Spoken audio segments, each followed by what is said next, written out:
So this is probably not what you were expecting, when it came to the Pokemon series, especially if you knew that, I did a Pokemon Emerald Let's Play a while back. Also, a weird thing to mention now, but I'll just mention it now and get it out of the way, is that, I wasn't originally intending on doing a, Kanto game by myself, that is.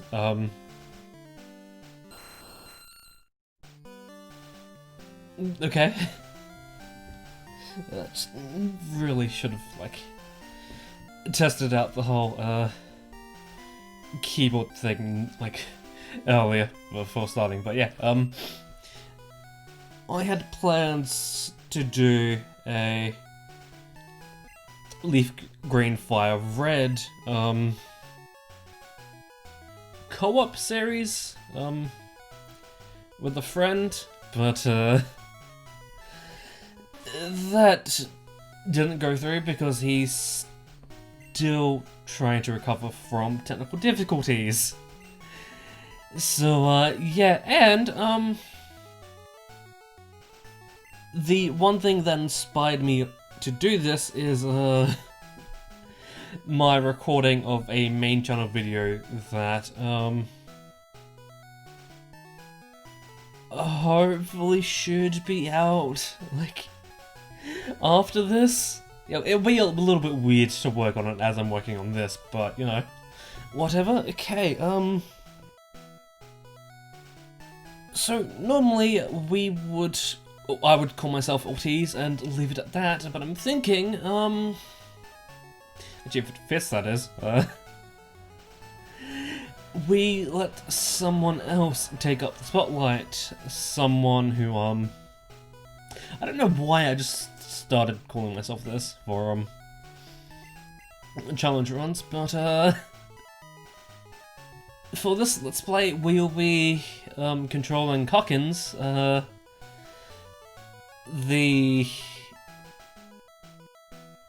Prince of Challenge Runs, because, if you have read the title, or maybe the, logo in the thumbnail, this isn't your average Pokemon Blue Let's Play, or should I say, your normal Pokemon Blue Let's Play, as, this is going to be a normal type mono run, which means out of, I think it's this way.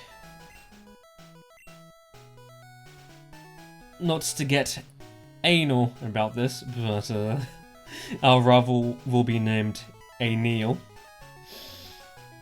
Yeah, that means that out of all of the 15 types, before you corrected me, remember that in Gen 1, there was only 15, the other 3 were added in later. We can only use one type, or every Pokemon we can catch and use has to have that typing in somewhere. So that means we can't just go catching any old Pokemon. We have to catch a Pokemon that is a normal type, but that doesn't mean we'll be stuck with just normal types, as I'd say like about 50% of the flying types in this game also happen to be normal type. Alright. Just fucking up basic menuing here, that's nice. But yeah,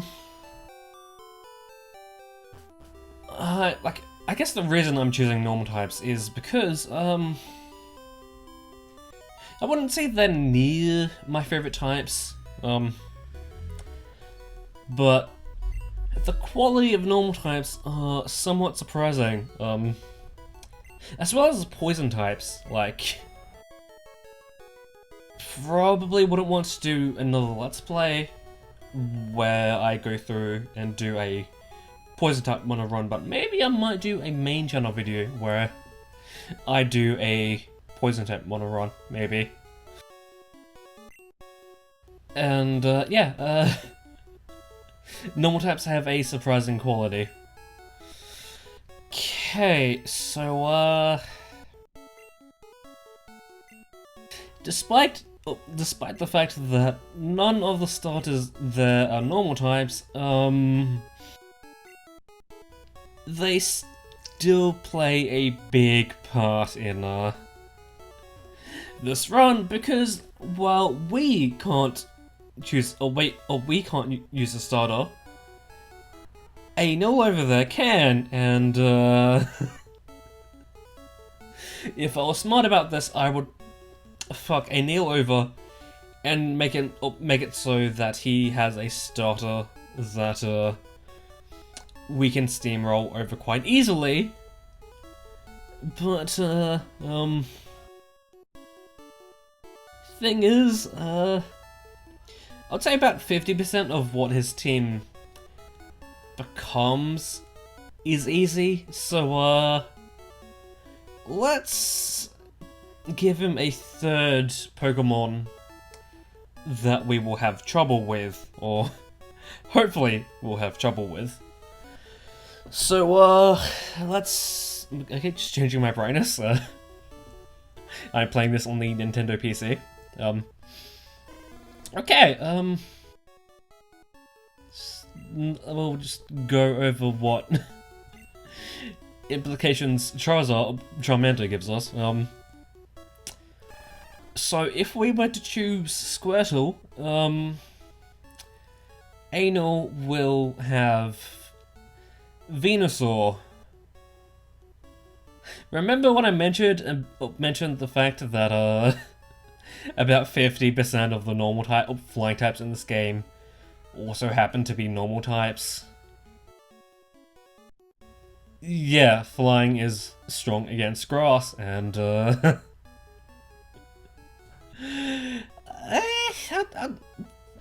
think I haven't really decided on what team I want.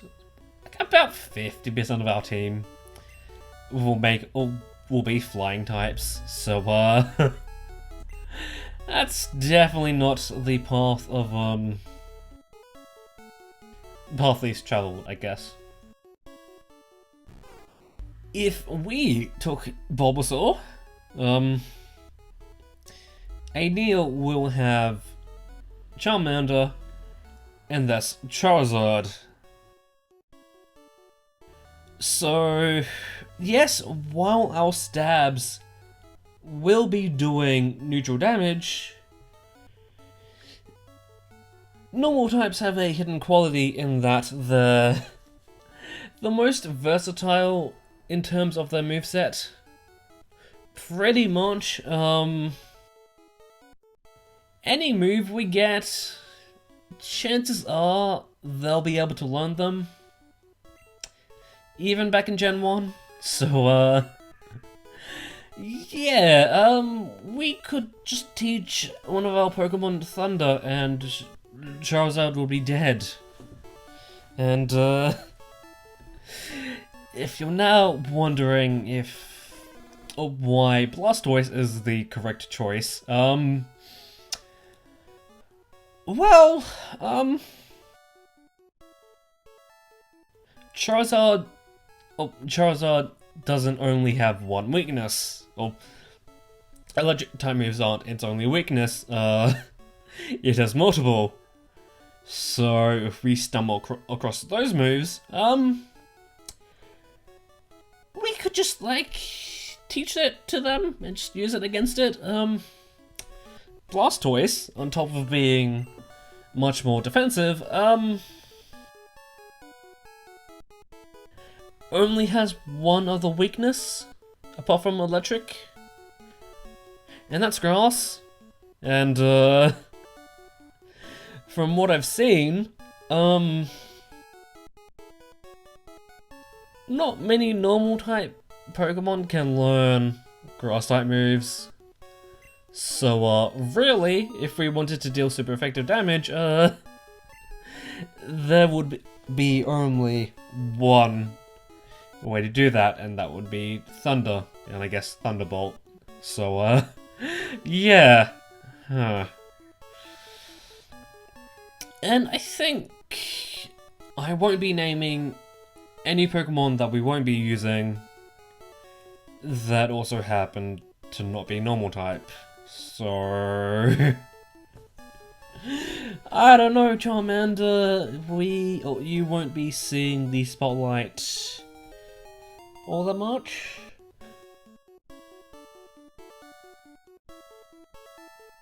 Okay, we have to walk in. Okay. Right, I thought we automated our way to a battle. So ultimately, this battle doesn't matter.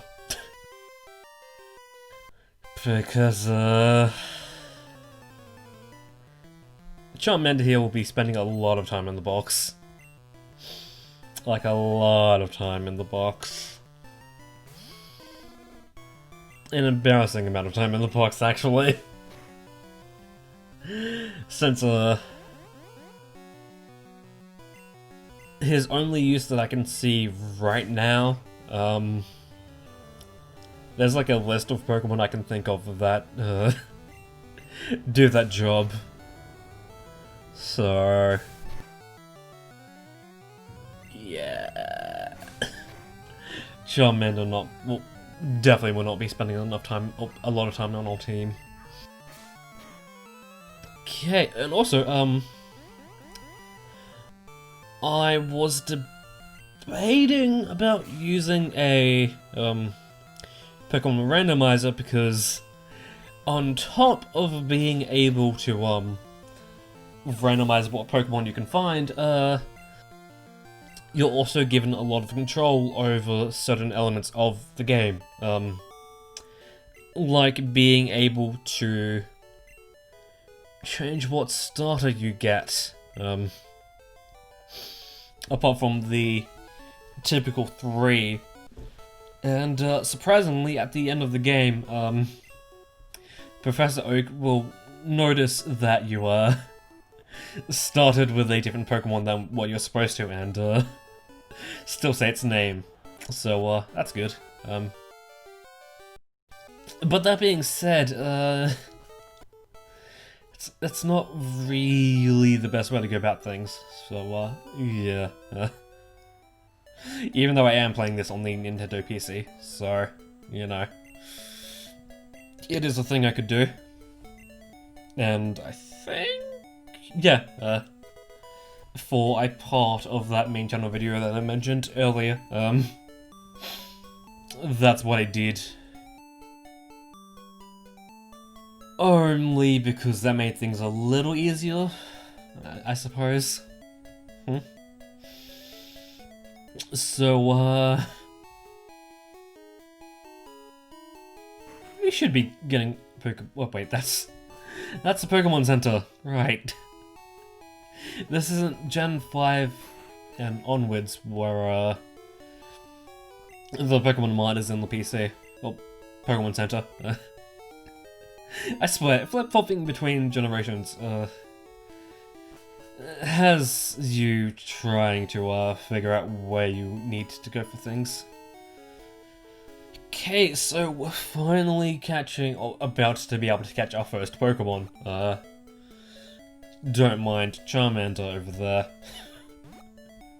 It's like, a part of the, like, is a joke of the series just going to be, don't mind Charmander? I think it might be. Okay. So, I'm just gonna run for now, since we can't really do anything apart from this, and,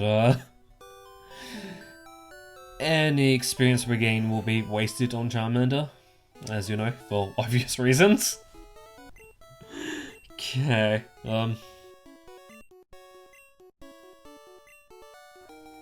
I guess even though we haven't caught our first Pokemon yet, I will mention another part of this series, since it won't be fun just to, like, blaze through the game with like, 6 normal type Pokemon. 3 of them being part flying type. A secondary challenge of this run is I am challenging myself to play or to collect all 24 normal type Pokemon in this game. Which is why I'm running Pokemon Blue over Red, which seems to be the general favorite. Because out of all the version exclusives, only one, technically two of them are normal type. And, hopefully, they appear in this game. So if my game just randomly changes color for no apparent reason, then you know that, information was wrong, and, I had to replay a little bit of this. But yeah, I'm just adding that because, really, this wouldn't be the hardest challenge up there. There's only one part about this that makes it hard, and once we get past that point, I expect that there won't be many tough challenges after that. Okay, so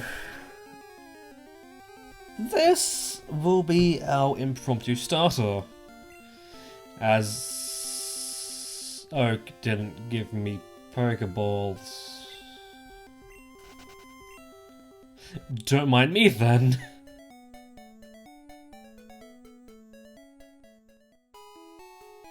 Is it really Generation 1 the first game that, or the only game where you aren't given Pokeballs for free? What?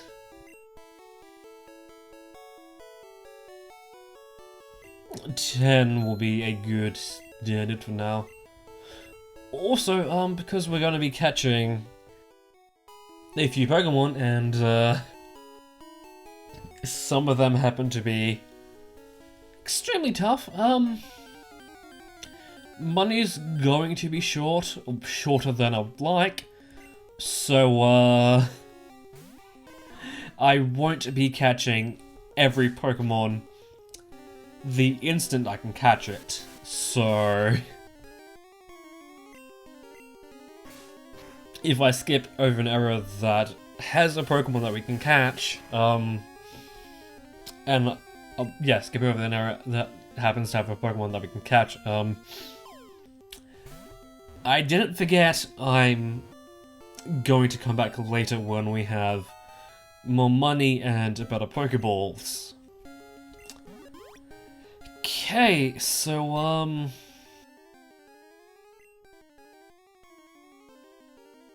how should I mention that we'll be naming our Pokemon in a, odd way? It's not really a good way of doing it, I suppose, but, I guess I'll just start with, I don't know how my mind just did it, but, it just clued on to the fact that there's a certain website that has a randomized feature that gives us words that I could use to name pick a Pokemon. That website being Urban Dictionary. And you may be saying, hey, isn't that a little bit random funny sort of thing? Yeah, it is, but from my experience, the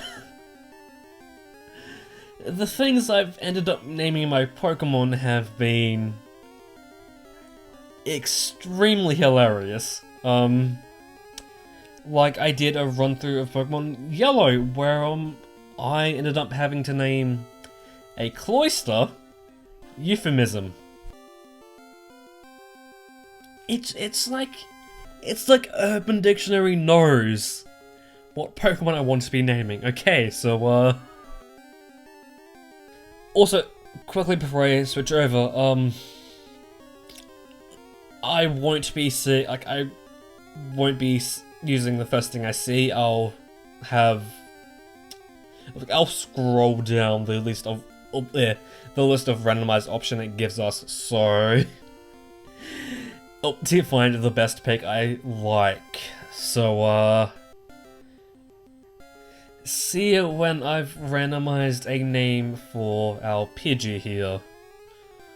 The Pidgey that will be becoming a Pidgeot, by the way.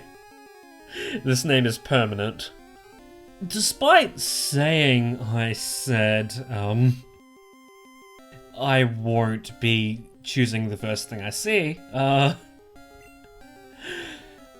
Urban Dictionary working its charm again, by giving us the name Mimi.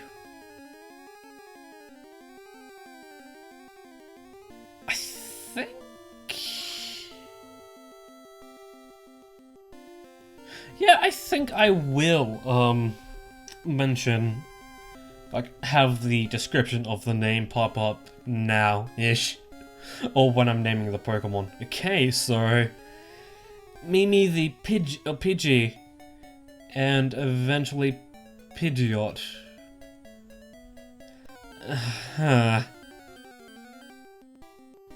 And I think I might end off the episode by catching that one thing that we couldn't catch before. But that's the thing, I want to go here. Although, that being said, hopefully we luck into it. I guess depending on how quickly we get it, I might try for the third Pokemon we can catch now. Also, should mention, this won't be a Living Dex situation where I catch, every stage in the evolution line. Say for instance, catching a separate Pidgey, Pidgeotto, and Pidgeot. Although, that being said, if I can catch an evolved stage in the wild, that's what I'll be doing. So, for instance, we can catch Pidgeotto later on, but we can't catch Pidgeot. So, even though we will be technically getting a Pidgeotto via the fact that Mimi is going to evolve into a Pidgeot later down the line, I'm still gonna be catching another Pidgeotto for that reason. And, I didn't realize it before, but, there's a few Pokemon that I didn't know you could catch that, the way you go about doing it is a little difficult, so... Oh boy, okay, so of course we'll be naming Rattata, and don't mind me just making horrible decisions. Hopefully I can spell this right. Actually, I think I might check, but... okay, yeah, that is how you spell that. Odonis. Odonis the Rattata. Was not expecting to be naming a rat that, but, yeah, I think next episode, we'll go catch the third Pokemon we can catch right now, only because, Mimi and Adonis felt like playing along. and we might make our way towards the next town. Although I think maybe I might want to level up Mimi and Adonis a little bit, maybe to like level 5. So until then, that has been, I'll see you.